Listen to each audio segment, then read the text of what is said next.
से जितने भी क्रिस्टल सिस्टम थे उनके बीच एक्सियल एंगल और एक्सियल डिस्टेंस का जो रिलेशन है मैं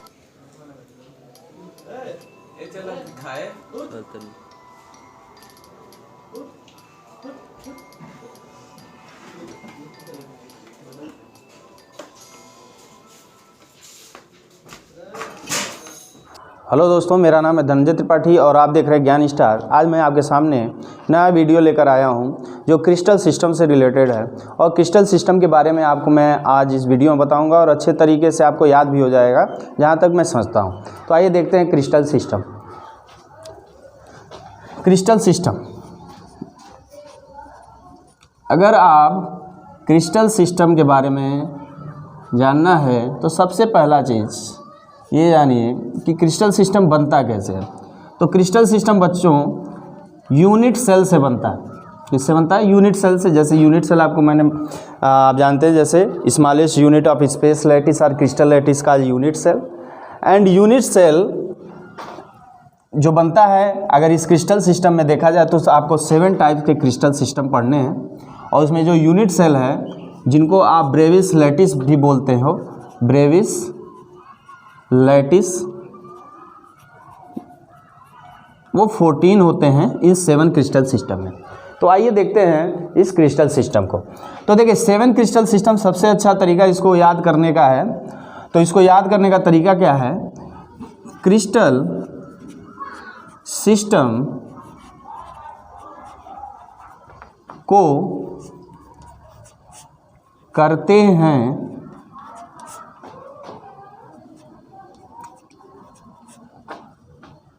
ओम त्रिपाठी। इसका ट्रिक यही है, क्रिस्टल सिस्टम को करते हैं ओम त्रिपाठी। जैसे मान लीजिए मेरा नाम ओम त्रिपाठी है, धनंजय त्रिपाठी नहीं है, ओम त्रिपाठी है और मैं क्रिस्टल सिस्टम आपको करना सिखा रहा हूँ। तो इसका ट्रिक क्या हो जाएगा? ट्रिक ये हो जाएगा कि क्रिस्टल सिस्टम को करते हैं ओम त्रिपाठी। क्रिस्टल सिस्टम को करते हैं ओम त्रिपाठी। अब इसमें क्या क्या आपको कैसे कैसे वर्ड्स लेने हैं इसको मैं बता दे रहा हूँ। देखिए करते हैं तो इसमें 3 वर्ड्स आपको लेने हैं, एक सी, एक आर और एक टे। टे जो होगा उससे हो जाएगा टीई, करते। है से क्या हो जाएगा अगर देखें तो एच ई, ओम से ओ यम और त्रिपाठी में पहला जो है इससे हो जाएगा टी आर आई। अब इसमें कैसे लिखेंगे अब देखते हैं। सी से जो पहला आपका क्रिस्टल सिस्टम होगा, ऐसे लिख दे रहा हूं मैं, इधर क्रिस्टल सिस्टम,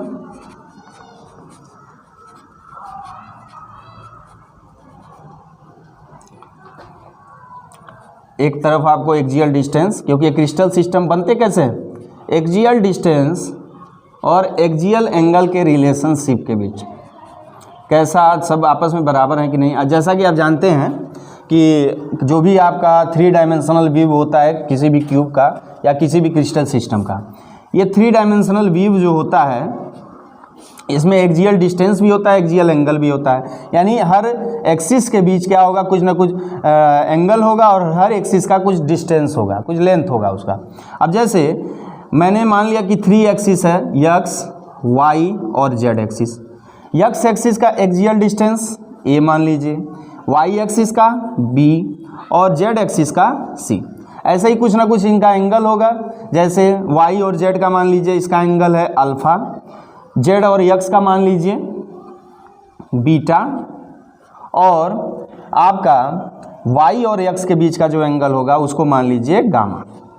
अब इन्हीं के बीच रिलेशनशिप होगा जिसके बिहाफ पर आप क्रिस्टल सिस्टम को बताएंगे। ठीक है, crystal system, axial distance, axial angle. अब क्या रिलेशनशिप होगा? रिलेशनशिप होगा कोई बराबर होगा, कोई बराबर नहीं होगा, किसी का दूसरा कोई एंगल होगा, किसी का सेम एंगल होगा। तो इस बेसिस पे आपके क्रिस्टल सिस्टम बनता है। तो आइए देखते हैं क्रिस्टल सिस्टम में इसके बिहाफ पर कैसे लिखते हैं। जैसे सी, पहला वर्ड आपका जो है सी है, इसका मतलब क्या हो जाएगा? क्यूबिक। इसका मतलब हो जाएगा क्यूबिक, सी से क्यूबिक। आर से होगा, आर से रोम्बोहेड्रल। ठीक है, रोम्बोहेड्रल। टी से टेट्रागोनल, टी से टेट्रागोनल, एच ई से हो जाएगा हेक्सागोनल, ये क्रिस्टल सिस्टम है सारे। ओ से आपका आर्थोरोम्बिक हो जाएगा, आर्थोरोम्बिक। यम से क्रिस्टल सिस्टम जो बनेगा वो होगा मोनोक्लिनिक, और ट्राई से आपका हो जाएगा ट्राइक्लिनिक, ट्राइक्लिनिक। तो इससे आपका हो गया क्रिस्टल सिस्टम को करते हैं ओम त्रिपाठी। सी से क्यूबिक, आर से रोम्बोहेड्रल, टी ई से टेट्रागोनल, एच ई से हेक्सागोनल, ओ से आर्थोरोम्बिक, यम से मोनोक्लिनिक और टी आर आई से ट्री से ट्राइक्लिनिक हो जाएगा। अब आपको दो चीज़ें याद रखनी है, एक तो क्यूबिक और एक ट्राइक्लिनिक। तो पहला वाला जो होता है बच्चों, इसको हम कहते हैं मोस्ट सिमेट्रिकल क्रिस्टल सिस्टम होता है, मोस्ट सिमेट्रिकल होता है, ये मोस्ट सिमेट्रिकल होता है। कई बार क्वेश्चन पूछ देता है कि मोस्ट सिमेट्रिकल कौन होता है, तो आप याद रखिए क्यूबिक जो होता है मोस्ट सिमेट्रिकल होता है, और ट्राइक्लिनिक जो होता है यह मोस्ट एसिमेट्रिकल होता है, ये मोस्ट एसिमेट्रिकल होता है। अगर आपको 9 याद हो तो सी याद कर लीजिए और यहाँ 100 याद कर लीजिए। अगर दोनों का आप नाम लिखेंगे तो 100 से दोनों, सी से भी 100 से शुरू होता है, सिमेट्रिकल भी 100 से शुरू होता है। तो याद रखिए सिमेट्रिकल कौन होगा, क्यूबिक होगा, और कोई तो है नहीं सी से रिलेटेड। और लास्ट वाला याद रखिए ये एसिमेट्रिकल होगा, लास्ट वाला जो होगा एसिमेट्रिकल होगा। अब सिमेट्रिकल का मतलब क्या हुआ कि सब एंगल इक्वल होंगे, सब एक्सियल डिस्टेंस इक्वल होंगे। और एसिमेट्रिकल का मतलब कि ना ही तो एक्सियल डिस्टेंस सेम होगा और ना ही एक्सियल एंगल सेम होंगे।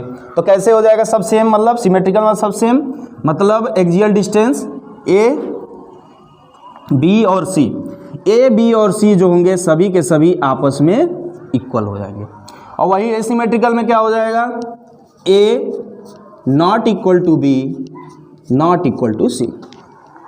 ऐसे ही एक्सियल एंगल सभी बराबर होंगे, alpha equal to beta equal to gamma, इसमें भी वही कंडीशन, सभी बराबर नहीं होंगे, यानी alpha is not equal to beta not equal to gamma. और किसके बराबर नहीं होंगे, तो बच्चा इसमें याद रखें 90 डिग्री एंगल, याद रखिएगा 90 डिग्री। दो ही एंगल जनरली आपको याद रखने इसमें, एक 90 डिग्री और एक 120 डिग्री। तो पहला चीज़ आपको याद है हमेशा 90 डिग्री का एंगल आपको यूज करना, एक जगह 120 डिग्री का एंगल यूज करना, वो बताऊंगा मैं आपको। याद है 90, तो सभी तो बराबर होंगे लेकिन कितना एंगल होगा, 90 डिग्री का एंगल होगा। और सभी बराबर नहीं होंगे, और किसके बराबर नहीं होंगे, 90 डिग्री के, यानी बराबर भी नहीं होंगे और सभी 90 डिग्री भी नहीं होंगे, कहने का मतलब तो ये होता है।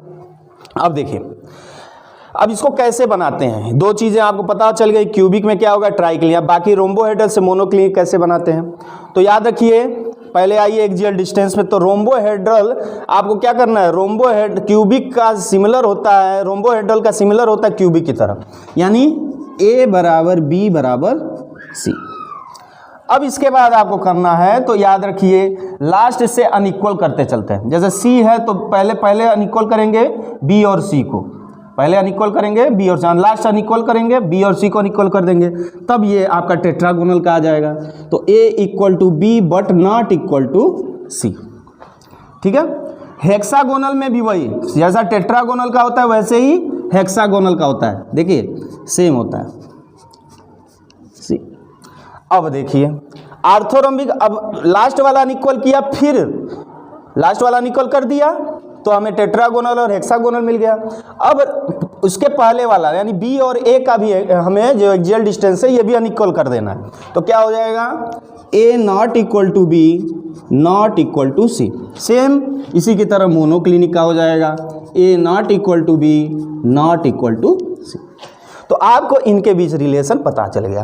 क्यूबिक का सेम होगा रोम्बोहेड्रल से, जैसे पहला होगा वैसे दूसरा, जैसे तीसरा वैसे चौथा, और जैसे पांचवा वैसे छठा। एक्सियल एंगल पे आइए, एक्सियल एंगल पे क्या होता है, देखिए एक्सियल एंगल में आपको कुछ नहीं करना है, क्यूबिक और रोम्बोहेड्रल जो है, अब जैसे इसमें आपका एक्सियल डिस्टेंस सेम था वैसे एक्सियल एंगल भी क्या होते हैं, सबका सेम होते हैं, यानी alpha equal to beta equal to gamma, बस लास्ट से अनइक्वल हो जाएगा, यानी 90, ये सभी बराबर तो होंगे लेकिन 90 डिग्री के नहीं होंगे। मतलब सभी एंगल बराबर होंगे, यानी सेम क्यूबिक की तरह रोम्बोइडल, लेकिन ये 90 डिग्री के, जैसे ये 90 डिग्री के इक्वल था, ये 90 डिग्री के इक्वल नहीं होंगे। अब इसमें भी उसी तरह करते हैं जैसे ऐसे करते थे आपके टेट्रागोनल और हेक्सागोनल में, ये कंडीशन करते थे।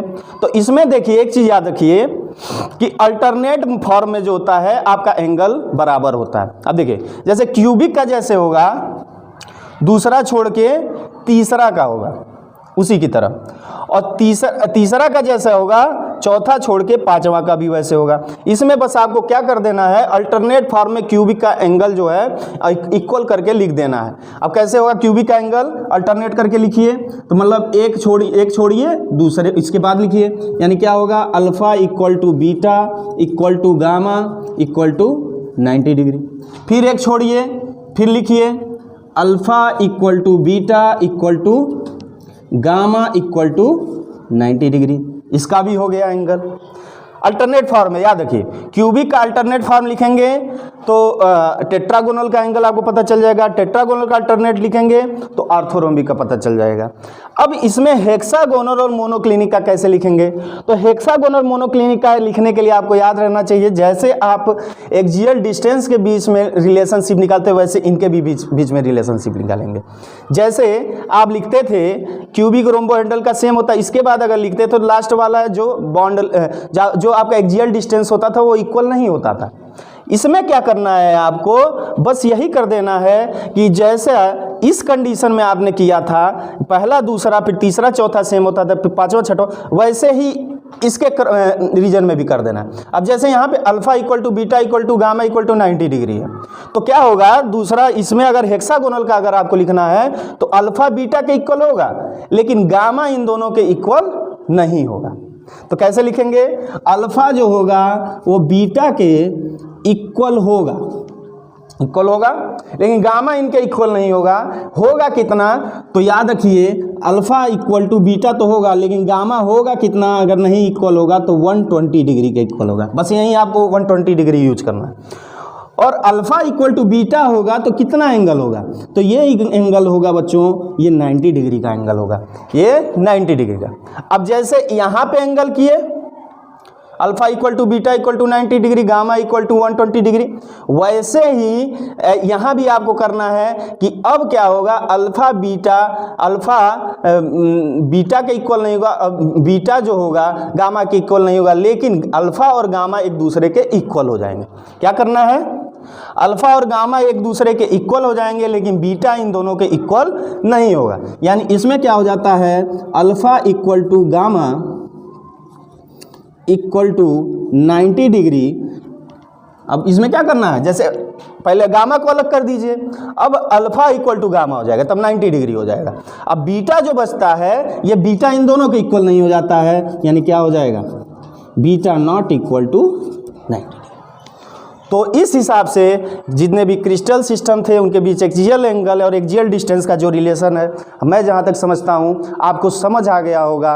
और अब इसमें आपको कोई भी परेशानी नहीं होगी कि इसमें कितना एंगल है, इसका क्वेश्चन आप आसानी से सॉल्व कर लेंगे। ठीक है,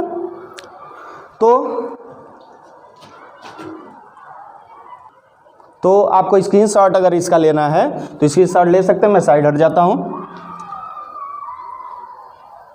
तो जैसा बच्चों मैंने देखा, आपको ये ट्रिक भी अच्छा लगा होगा और ये आसानी से याद भी हो जाएगा, कोई कन्फ्यूजन भी नहीं होगा जिस हिसाब से मैंने आपको बताया है। ठीक है, तब तक के लिए गुड बाय, और आगे वीडियो को लाइक ज़रूर करिए, सब्सक्राइब भी करिए। अच्छा वीडियो मैं बनाता हूँ और ट्रिक के साथ बनाता हूँ जिससे बच्चों को आसानी से वो चीज़ तैयार हो जाए।